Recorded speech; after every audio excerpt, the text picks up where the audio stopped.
Welcome to Discover You, an inspiring podcast exploring cutting-edge solutions to our everyday psychological challenges.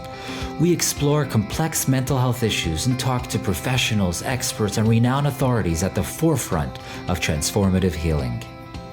Our mission is to educate and destigmatize, and to ultimately view mental health as a proactive quest for optimized living and equilibrium, rather than mere crisis intervention.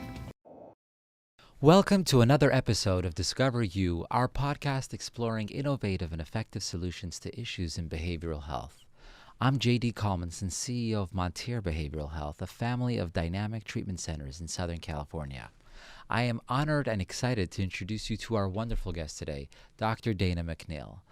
Dr. Dana McNeil is a licensed marriage and family therapist and is the founder of The Relationship Place, a group practice with locations in her hometown of San Diego, California.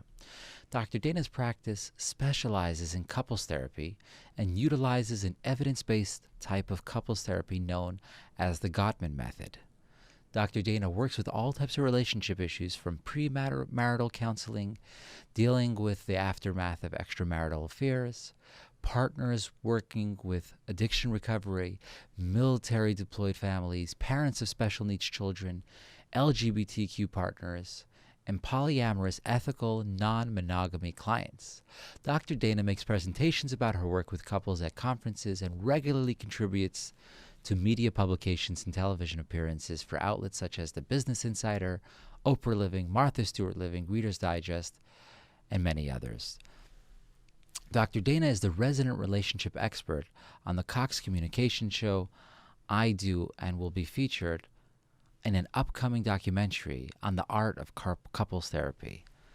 Welcome, Dana. That is a lot of incredible work that you are up to, and we're so happy to have you with us today. Thank you. It makes me sound very impressive. I'm just a real person. So I've had a few opportunities, but thank you. I'm grateful to be here. A real impressive person.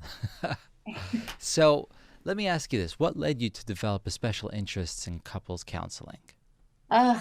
Who hasn't been in a relationship and wondered what to do? That's right. I mean, I kind of found myself, I was just telling somebody this the other day. They were asking me, like, how did you end up working in insurance and then become a couples therapist? That seems like a random path. And that's what I did the earlier part of my life. I was a property damage claims adjuster, and I had to deal with people and their traumas. And I found that empowering. And I kind of had this calling to become a therapist as an experience. And I was going through a relationship at the time. And so you kind of navigate through deciding to become a therapist, and you land on the population that you most resonate with. And apparently that was it for me. I very much identify with the struggles that we have and hoping to normalize that journey of being in a couple, because we don't get any training anywhere. We're not taking couples communication classes in high school that tell us how to do it. And so most couples don't have any idea how to do it well, or they're ashamed, or they have guilt that they need to be in couples therapy. And so I love all of that normalizing and giving tools and being present and being a partner in relationship repairs. That's amazing. That's amazing, because some of the hardest things in life, like parenting and marriage and relationships, are the things that we have no resources or formal education on, and yet the stakes could not be higher. And hearing your story, it's so inspiring, because very often folks who are in treatment will ask themselves, or ask their counselor and their therapist, where's my destiny? What am I supposed to do? Where am I going to find happiness? What type of pursuit, and what type of job, and what type of vocation? And it's difficult because it's such a hyper-individualized sort of query. But what we have found is, when you sort of take three categories of talent, passion, and circumstance, and the greatest areas of overlap is you're most likely to find emotional satiation and success at what you're doing. And it seems like you've really found that, where the passion and the talent come together, and so many others get to benefit from that decision that you've made. So kudos to you. I want to jump into the Gottman method for a moment. Tell us a little bit about it and why you prefer it to other types of therapy for couples. Absolutely. So, I mean, your listeners may not be familiar with all the different theories that a therapist has to choose from, but there's kind of three main, most media savvy ones that are available for most couples to seek out, right? There's the Gottman method, there's something called emotion focused therapy or EFT, and then there's something called Imago. Those are the three popular ones, right? I mean, there's other theories, but they're somewhat less known for the majority of couples that are seeking out therapy. And what I have found based on my research and my personality and my clients is there's a lot of good insight that we can gather about why we do what we do, right? It's important to know I grew up in a family of origin where I didn't feel emotionally safe or I didn't have good modeling, and that's changed the way that I feel about myself and my relationship. But since the average couple waits 6 years before they come to therapy, they need to see a behavior change. It's lovely to have insight, and I think it's important because that's why I help understand what drives me to do behaviors. But unless I can see a change in my partner's behavior, I'm not going to commit to or be motivated to stick to something that's painful. Right? Couples therapy is not easy. I'm asking you to do something different. I'm asking you to have different perspective. I'm asking you to get out of your mindset that you believe your partner is the devil, right? Sometimes it's not a fun place. And so if I can give you behavior changes where straight out the gate, you can see something changing, something that feels sustainable, then you're going to be much more inspired to stay into it. And for me and my couples, the Gottman method provides that. Wow. So tell us a little bit of, in a nutshell, if you can, what are some of the core principles of the Gottman method and the aspects of it that you find most effective? So the theory of the sound relationship house is kind of the basis of what we do as a Gottman method therapist. So we're looking at where's your friendship, right? If we don't have a solid friendship to build as the foundation of our relationship, we're going to be in trouble. Right? Because if I can't talk to you about the things that are important to me without getting overwhelmed, if I can't take responsibility for the things that I did that helped contribute to the disagreement, if I can't find ways to ask you for my needs without assuming that you're going to shut me down, or worse, you not knowing how to respond to my needs, we're not going to have satisfaction in our relationship. Yes, conflict is normal. Right. But if also I can't accept influence, if I don't know what to do when we're not connecting emotionally, physically, I'm not feeling intimate with you, if I don't know what to do differently, we're going to continue doing the same things that we did before. So what the Gottmans did is when they did their research for the last 40 years, what we found is that there are couples who were accidentally doing it well. We call them the masters of relationships, right? Versus the rest of us, which is the disasters of relationships. We're a hot mess express. We don't know what we're doing. Our parents may or may not have modeled something that's effective for us. We're just kind of muddling through relationships. The masters knew how to ask questions. They knew how to be intimate in the way that they have conversations. They knew to do things we call small things often, give appreciations, tell my partner how much I enjoy spending time with them, have rituals of connection, celebrate milestones together. These are not things that we're cognitively thinking about. And maybe we do one or two of them, but if we can collectively come up with a game plan of all the things that we can do that will make us feel successful, we're going to be like the masters. Again, the masters were doing it accidentally. So we turned it into a therapy where we can actually teach our clients over 50 different interventions that they can do that will set themselves up for success. The Gottman method has an 86% success rate. That's astonishing. Wow. Right? Wow. Couples want to come to something where when I'm not in their lives anymore, they have tools that they can use with everybody in their life. Because I don't know what's going to happen in your relationship. I don't know if you guys are going to make it. I don't have a crystal ball, right? But the common denominator in all of your relationships is you. You're going to have connections with your parents, with your siblings, with your children, with your coworkers, with your neighbors. Investing in communication tools is always going to serve you. And so that's the basis of what the Gottman method is. I need to learn different behaviors or undo patterns that are not serving me well. That's profound, because the fact that it's behavior based not only allows the client to be able to integrate that in their life without the active, weekly session of therapy, or once they're finished with that, it also takes a lot of the underlying, very deep emotional work that really should be dealt with on an independent level, and it sort of takes it out of the mix, at least for now. I mean, because when you have a breakdown in a couple's relationship, to me, the biggest question is always, is the issue that one of them is really having an issue with life, with themselves, with their identity. To me, it's like one of the very elementary questions that one has to ask whenever there's an issue in a marriage or in a relationship. Behavioral intervention, I don't know, does that help both scenarios?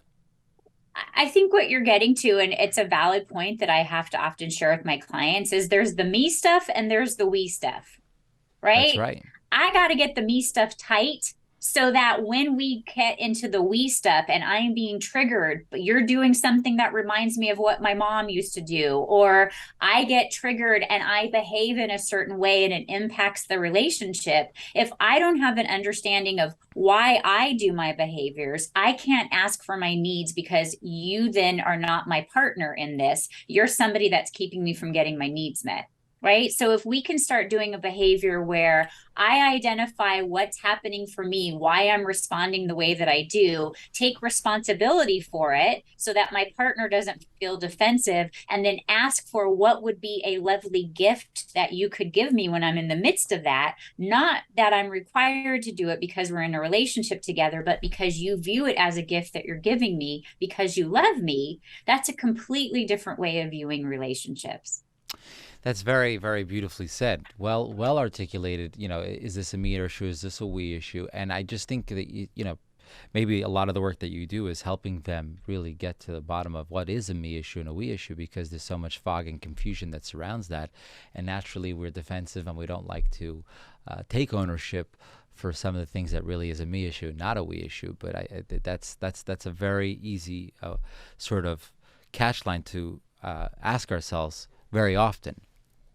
Yeah, and I think that what I try to encourage my clients to do is then what happens is when I don't know how to articulate the me stuff and how that translates into behaviors from my partners, I say statements like, if you would just love me, JD, right? Or if you would Right. just treat me like I'm special. Right. I don't know what that is. When I'm in JD's head, it might be, well, but I bought you chocolate chip cookies when I was at the grocery store. I wanted to show you that you were special. Right. And special to me is you come hug me and snuggle me in the morning, Right. right? Right. What is the behavior that you're asking your partner to do? What words are you asking them to share with you? And they get the option of saying, that's not something I can do, or yes, let me negotiate with you. We're doing behavior bids for attention too, right? There's not just an emotional connection, but you have to give me space to say no as well, that maybe that's not an option for me, and hear it not as I'm rejecting you, but I'm asking for my needs. That's important. That's a behavior that I need to do to give myself the respect that there's things I'm looking for, but I have to also honor that my partner may not be willing to do it, not because they don't love me, but that doesn't align with who they are. Right. And talking about who they are, I mean, there's this sort of famous myth out there, and it could be true, and I'd love to get your take on it, that a lot of folks end up marrying their mother or father, and they work through a lot of unresolved childhood issues, and people tend to find partners whose core wounding is a counterpart to their core wounding. Would you say that's true? And if it is, once the wounds are worked through, does the attraction dissipate? Because the connection there was that they had some type of an attraction as far as Yeah. how wounded or I, emotionally scarred they were. I mean, I do believe the tenet of that, but I think that it's a little bit more nuanced. I think that, let's just say I had a parent that was not attentive. That's familiar to me, right? It's not necessarily comfortable. I'm giving that distinction, right? But I'm familiar with it. I see it. I know how to deal with it. I understand it. I've been managing to live in that space. Maybe it doesn't feel ideal, so maybe I'm attracted to that because it's something that I've navigated before, and I'm hoping to have a corrective experience so that I can heal from it. So, right. So I'm hoping that you will be that person that helps correct or close down that relationship and change it in some way. Great. If you don't have behaviors to help you do it, then it's just dreamy. Right. I Right. do agree that we're attracted to or find ourselves connecting to people that feel familiar to what we know. But we want to have a corrective experience, and we can't do that without behaviors. It's very unfortunate when some people find the source of the attraction to their significant other is let's say a shared problem that they may have both been going through at that time. One of them moves past that problem, the other one doesn't, and not and even if they both move past that problem, and they look at each other and they find themselves not having anything in common anymore, other than that past problem that they experienced, whether it was chemical dependency or a certain area of mental health or a trauma. So that's an unfortunate sort of reality. Is that something that you find, that the initial focal point of attraction was something deeply unhealthy? They actually became healthier in the process of life, and now they look back at the relationship and they say, we have an issue. I think I'm a little bit more positive framing of it, where I think that we continue to grow and change as a couple, or we don't. Right. Aha. So one of the reasons that maybe it wasn't something that was unhealthy, but maybe we were both in our 20s and all that I cared about was making sure that we both liked sushi and Depeche Mode. And that seemed like a perfect basis for our relationship. Right. And now I'm 40 and I have kids and I'm thinking about retiring and I want to have a sense of purpose in life. You may not be the same person that you were when you got into this relationship, not because you guys were both not functioning well, but because you're ever changing and growing. I want my clients to ever change and grow. How do we keep communicating and keeping those lines of communication open so that I'm helping support your dreams for growth and you're helping support mine, and I'm your team member along the way to help you achieve those goals, and we're finding ways to connect along the path and finding ways to grow together. That isn't always what's happening, not because couples don't want to, but because the reality of life is there's COVID coming at you. You might have a special needs child. You've been, deployed from the military and you moved 12 times and you're always unpacking boxes. Like, aspiring to reach those apexes of dreamed and shared life together isn't always the reality. And so couples fall apart not because they don't love each other, but because they simply don't have the energy or the time to make that a priority, or they don't know that they should. That's so well said. The initial source of the attraction will never be powerful enough to just sustain it on a long-term level. But like everything in life, if it's not vibrant and alive and evolving, it's going to wither. It's going to dissipate. I want to talk to you about something that is a recent phenomena. I think it's a recent phenomena. We're seeing rising rates of divorce because of political polarization. Yeah. When did we lose this ability to understand each other or to empathize or to just have a civil discourse without personalizing it to the point where we can disagree and still stay friends, stay married? It seems as if there's an expectation that my partner be a mini me or a version of me or think exactly the way that I do. And I'm curious if there's something that feels threatening when your partner doesn't view the world the same way. I wonder if that, I don't have every client in front of me. And of course, the reasons alter between who I'm talking to, but sometimes it seems as there's a fear of not feeling emotionally safe with somebody who views the world differently as you do. And so we have to sort of unpack, what does that mean to you if your partner views the world differently? Does that mean that you fear that your partner is going to judge you, or that they won't appreciate you, or that they'll want you to change in some way that fundamentally doesn't feel in alignment with your character? Is that what the bigger issue is? Because there's always been opportunities where couples can disconnect. We don't agree on parenting. We didn't agree on how to handle COVID protocols. We didn't agree on where we should retire or where we should go on vacation, right?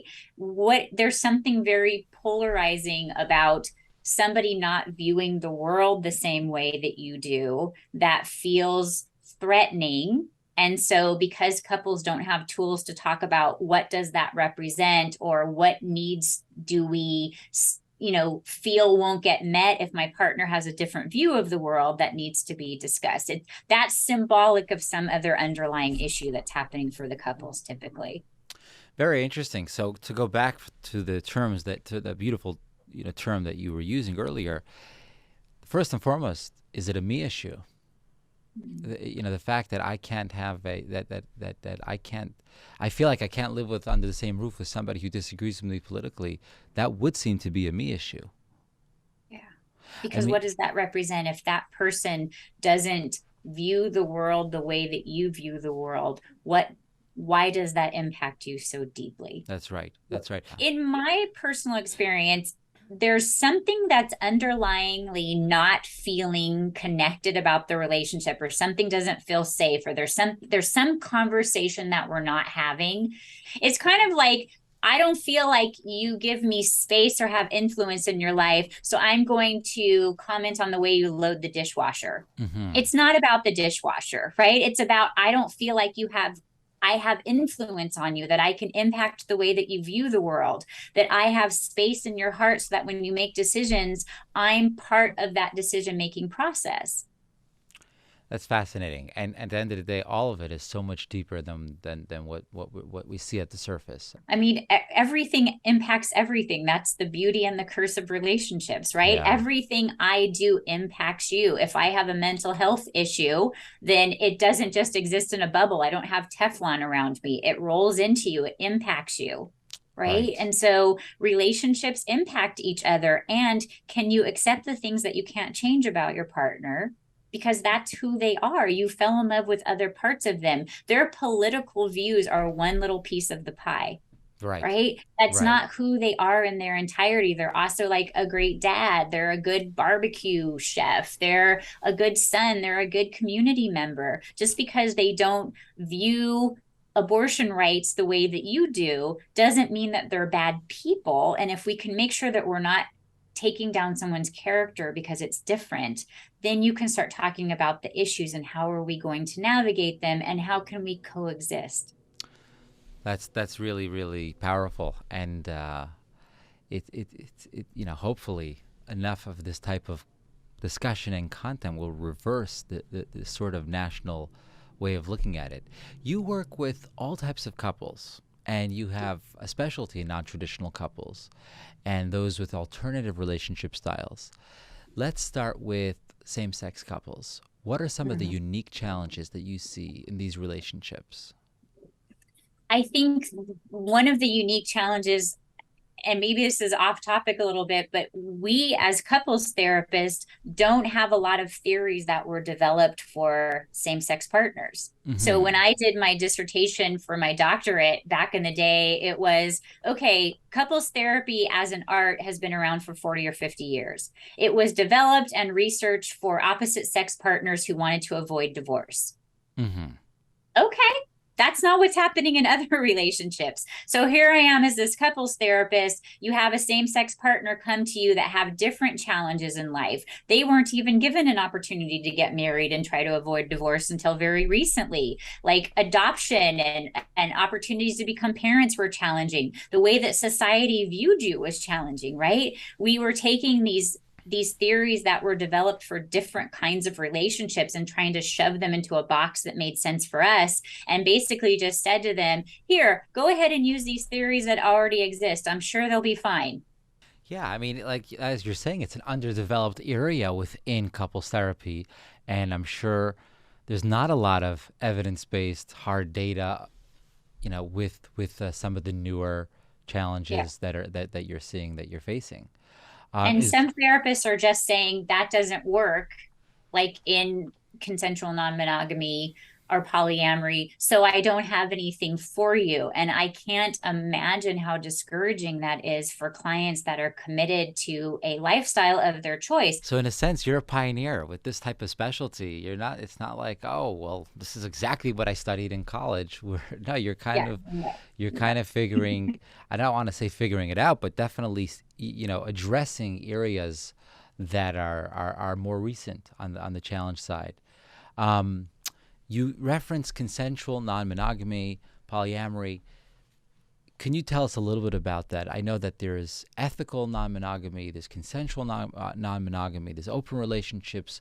if you can give us a little bit of a breakdown of the definitions of what these refer to. Yeah, I mean, this is a big topic, but to try to like narrow it down a little bit, there's kind of variation. So if you're in a relationship and you decide that you want to open it up, typically what that means is, and again, these are, somewhat stereotypes, so forgive me for that, for those of you that are this part of this world. I'm not trying to minimize you, but open relationships typically are, if we are a couple in a committed relationship and we want to bring in other sexual partners where we're not necessarily having an emotional connection with them, but we're having a sexual connection with them, that we might open up the relationship. That might look like they go to swingers parties, or they like go to events where they're sharing it as an organized event for them as a couple.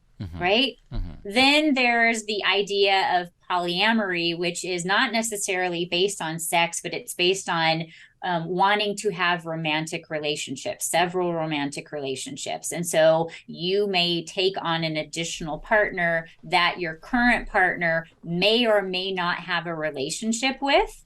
And so you are seeking that out because the idea that you're into is that one person cannot serve all your needs in life. You, JD, may not be the person that I go to the theater with and that I go shoe shopping with and likes to go camping with me, right? I might have somebody that I feel passionately about and they serve that parts of my life, but I also want to have children with you or retire with you. And so I have multiple reasons to bring different people and different partners into my life.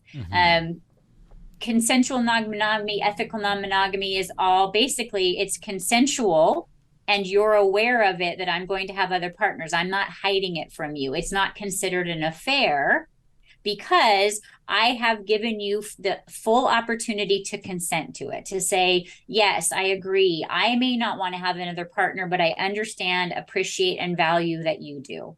Partners may come into a practice and say, we want support around how to set this up. So if you and I, JD, are setting up a relationship where we're going to be bringing in another person and we go to a therapist and we're like, okay, JD, let's agree that I can always call you when I want to tell you something about what's going on with the kids when you're with your metamor or your other partner. And I'm going to interrupt your time with them because this feels important to our relationship. If I'm not checking in with that other partner, if they're okay with it, and letting them participate in making decisions, then that rule has an impact on them and they have no voice, right? So ideally what we're looking for is agreements where everybody has a voice who's impacted. And do you find that that's probably one of the most prevalent challenges to the sustainability of this type of relationship?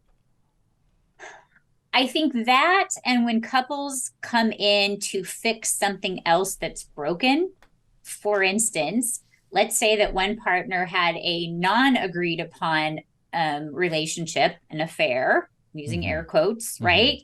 And now the way to solve it is let's just open up the relationship. No, that does not work ever. And because you're trying to resolve an injury where you changed the terms without checking in with me to now enforce another change of terms without deciding how that impacts me. And that's how you're like cleaning up the mess. That's not really creating any safety or trust. Right. That's interesting. So the polyamory versus consensual or ethical non-monogamy, between those two genres, which, because they're very different, one has an emotional romantic piece and one is purely physical and sexual. So which of the two are you finding is more common, more prevalent, and which of the two is more sustainable in your experience? I think it's about 50-50. I find that my younger clients are much more able to navigate polyamory and it makes sense to them and it's part of their like view of the world and like why do you do other things that make other people comfortable? That's not serving you. And it's beautiful and they're very committed to it and they're coming to therapy to learn communication skills and how to have like regular check-ins, and it's astonishing and it's so beautiful when it works well. Does it have problems? Obviously, no one listening to this is naive enough to believe that every couple can sustain this. The problem is that if you had problems in your relationship before and you didn't tighten that up, this is not going to make it work better. right? If you're not willing to do the It's work not a up front solution. That's right. to It's not. make this a good thing, this is not going to help. Right. Right. It's not a solution to a problem. It's Correct. not going to help any pre-existing issues. Um, are there higher divorce rates or lower divorce rates in non-traditional relationships than the national average? I don't think we're doing enough research on it because most therapists don't believe it works, so we're not researching it. Oh, wow. So it's not a very researched area within I think we're starting relationships. to because it's not going away. But I Hmm. feel like I spend a lot of my time trying to convince other therapists that they should give it attention. A lot of the trainings that I do is how to be a therapist and get over yourself if you're uncomfortable with it because it's not your life. Right. Right? Right. There's this belief sometimes as therapists that it has to make sense to me ethically and morally in order for me to endorse teaching you how to do something. And I think that's a slippery slope for us as therapists because again, how am I serving the needs of my clients if I put it through the filter that it has to fit my opinion of how relationships should be first? That's right. I mean, that's definitely the case. You want to be able to meet your client where they're at, Yeah. and with minimal projection of what's going on with us. Are you finding that it's on the rise in 25, 50 years from now? Would you predict that it would sharply become a strong force within the overall world of relationships, or do you always see this as being a sort of perpetual fringe? And I don't mean that with judgment, just a Yeah, smaller yeah. subsection of society. How do you see this playing I out? don't think it's going away. I definitely don't. And there's more and more clients that are reaching out to us. It currently is about 25% of my practice, which is a pretty big Yes. and there's so much more being written about it and clients are asking about it and they want to know what it is. I mean, one thing's for sure: the fact that it's unorthodox is largely tied to the national perception of what a traditional relationship should look like. As that continues to become more fluid, you're going to find less stereotypes, and you're going to find more people feeling, hey, this is actually something that I would entertain, even though, 20, 30, 40, 50 years ago, it would have been taboo. So there's no question about the fact that as national perceptions of relationships evolve, that's going to trickle into the way people decide to live their lives. Mm-hmm. I guess the thing that troubles me is that there's such a strong reaction to it. And I guess that's always, it's kind of refers back to what we were talking about earlier about political choices. Why do we have such strong reactions to how other people choose to live their life? Why does it feel so threatening to us that I have to like put in my opinion or tell you all the reasons that I think that what you've chosen to do in life isn't going to work? Why is there value in that? That keeps us disconnected. That creates more distance. It doesn't let me be curious versus furious. It doesn't let me validate for you that there's some choice that you're making that makes sense to you and help me understand it in a curious way versus explain to me and make sure that I validate it and then I'm okay with it before I let you do it. I mean, in general, it comes down to it's a behavioral health issue, but it's one of the most, in my opinion, fundamental, wide-ranging sort of identities. Do we validate ourselves based on other people, places, or things, Yeah. or is there an unconditional source of affirmation, validation, and love that we have for ourselves, irrespective of how we fit on the map of normalcy? I mean, in other words, the word normal itself presupposes that I am somehow going to be defined and judged based on my peers, my colleagues, my state, my city, my Yeah. country, Yeah.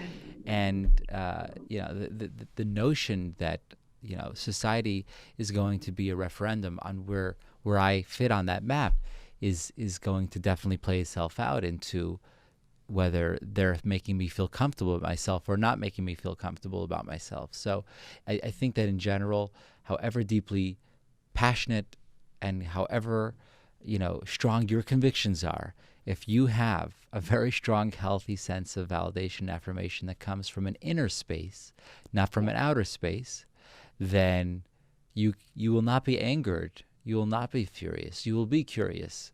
even if you sharply disagree. But you know, the emotional venom that we're seeing, the toxicity in the discourse, I think that's largely absent when you're just comfortable in your skin. Great, beautiful, all perfectly stated. Yeah, I think that, you know, if that sort of thing can be behaviorally taught Yeah. at higher levels of education, we would be a far more serene and civil society. The folks who you're in general who are in these non-traditional relationships, are you finding that they are experiencing a lot more happiness in these alternative lifestyles, or are you finding that perhaps this was them running away from something, as you were mentioning earlier, and this is not necessarily the light at the end of the tunnel? How, you know, and of course it's a generalization to sort of a Yeah, question. There's not going to sure. be a one answer, but Sure. are you Thanks for the seeing? generalization, JD. Yes. I think that, hey, I'm not gonna lie, it is a difficult road, right? There are more problems because there are more people. It's a math equation, right? The more Mm-hmm. people that have to make a decision, the more opportunity that there is for somebody to not agree or to have their feelings hurt or to not find that this is a successful situation for them to be in. That's no different than if you and I were getting a group of our friends together to go on a camping trip and we couldn't decide where to go, and somebody forgot to bring the camping stove, and I don't like how late you stay up and you're snoring in your tent, and I don't want to go on camping with you anymore. I mean, I'm not trying to minimize it, but it's a combination of the personalities. It's a combination of their commitment to the relationship. It's a combination of how open you are to change and being fluid and being resilient when things don't go the way that you hoped. Those are individual characteristics, and then we create our dynamic in our relationship. And so that is a very individualized situation for whoever the partners are that are in that relationship. Is it more complicated? Yes. I'm not going to try to sugarcoat this in any possible way. It is hard work. Yeah. And we are not doing a great job in our relationship status now. I mean, the divorce rate is always high. It's not Yes. necessarily getting a lot lower. Right. And so it's not surprising that relationships are looking for other alternatives, because it's not like we have it all sewed up on how to have a happy relationship. What preventative sort of insight skills, exercises can folks out there, and I'm not just talking about for non-traditional relationships, but relationships as a whole. You mentioned the very sad fact that we're not getting any better. In many other areas in society, we're advancing technologically, in healthcare, in medicine, in so many areas. Even in behavioral health, the amount of non-invasive neurological advancements there are for depression and anxiety and for a host of different forms of trauma is astonishing. What in the world of couples therapy, I know you mentioned there were two evidence-based methods that you were choosing from. You know, what is there to be optimistic about that divorce rates might go lower, even as, I mean, because if we're doing so much advancement, why should something so crucial as our foundational relationships in life not experience that same area of advancement and sophistication? Because we're not going to couples therapy. I mean, the amount of couples that again, what we referred to at the beginning, there's guilt, shame, and stigma around going to couples therapy. And so we're not going and getting the services that we have available. But the recent research that I've read is that couples who go to couples therapy, they have a 96% rate of avoiding divorce. So we have these tools available, and we're not seeking them out because of guilt and shame and stigma that there's something wrong with us if we need to use the tools. Now, that makes sense. We see this in the world of addiction treatment. The fact that, thankfully, the stereotype around chemical dependency has been lowering. People are much more open to checking themselves into a treatment center voluntarily. And that means that the resources available for treatment are going to have, they were effective all along to whatever degree they are effective. But if people are not willing to take advantage of those opportunities, then the issue will be as pervasive in society as ever. So you're saying it's not on the intervention side, it's on the people seeking it out that has to change. The last but not least, Dr. Dana, where can people find out more about the work that you do? A couple places. So the website for our practice is SD, short for San Diego, relationshipplace.com. I also have my own personal website. It's danamcneil.com. And then we also do intensives where couples come for 2 or 3 days to spend with one of my clinicians, and that's therapygetaway.com. We're on all the social media, all the places. I'm happy to chat with anybody who has any questions or wants some more insight. I want to thank you, Dr. Dana, so much for taking the time and sharing your insight with us. And to our audience, thank you for joining us. And I hope you enjoyed today's episode of Discover You. And at Montare, we want you to know that you're not alone on your journey. To find out more about our innovative treatment programs, please, you can seek us out at montarebh.com and listen to this podcast on iTunes or Spotify, wherever you get your podcasts. Wishing all of you stellar health and a safe and serene day. See you next time.